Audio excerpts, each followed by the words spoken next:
BBC पर चला अब आईटी का डंडा। अब क्या करेगा बीबीसी? 24 घंटे से लगातार बीबीसी ऑफिस में आईटी की रेड जारी। बीबीसी पर चल रही छापेमारी में खुल सकते हैं बड़े राज। बीबीसी पर इस एक्शन से टुकड़े टुकड़े गैंग सर। जी हां, बीबीसी यानी कि ब्रिटिश ब्रॉडकास्टिंग कॉर्पोरेशन बहुत पुराना न्यूज संस्थान है। भारत में बीबीसी अक्सर अपनी विवादित रिपोर्ट को लेकर चर्चा में रहता है। बीबीसी का इतिहास भारत को कलंकित करने वाला रहा है। इंदिरा गांधी ने बीबीसी पर बैन लगाया था।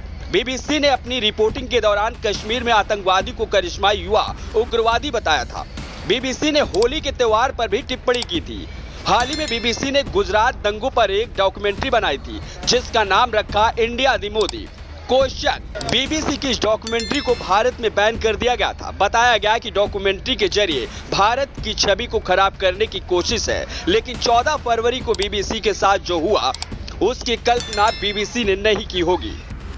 14 फरवरी को इनकम टैक्स विभाग ने भारत में बीबीसी के कुछ दफ्तरों में छापेमारी की। पिछले 24 घंटे से ज्यादा समय से वह छापेमारी जारी है। हालांकि इनकम टैक्स डिपार्टमेंट ने इसे सर्वे बताया है। यह सर्वे बीबीसी के दिल्ली और मुंबई ऑफिस में कथित टैक्स चोरी, इंटरनेशनल टैक्स और टीडीएस के लेन देन में गड़बड़ी को लेकर हो रहा है।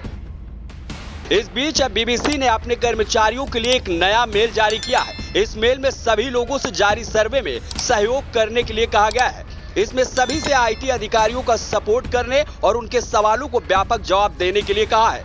वहीं बीबीसी प्रेस ऑफिस ने इस मामले पर जारी अपने बयान में कहा है कि हम अपने कर्मचारियों की मदद कर रहे हैं। हमें उम्मीद है कि स्थिति जल्द से जल्द सामान्य हो जाएगी। हमारा आउटपुट और पत्रकारिता से जुड़ा काम सामान्य दिनों की तरह चलता रहेगा। हम अपने ऑडियंस को सेवा देने के लिए प्रतिबद्ध हैं। आपको बता दें, 18 अक्टूबर 1922 में बीबीसी की स्थापना हुई थी।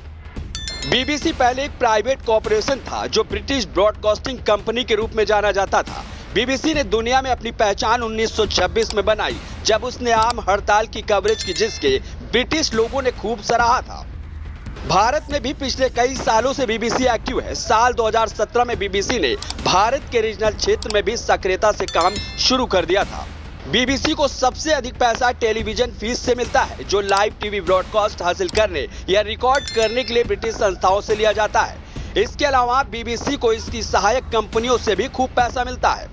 अब देखना होगा कि बीबीसी पर इनकम टैक्स की इस रेड में क्या कुछ सामने निकल कर आता है। बीबीसी को लेकर आपका क्या कुछ कहना, हमें कमेंट में जरूर बताएं। साथ ही ऐसे और खबरों के लिए चैनल को सब्सक्राइब करना ना भूलें। ब्यूरो रिपोर्ट द देश।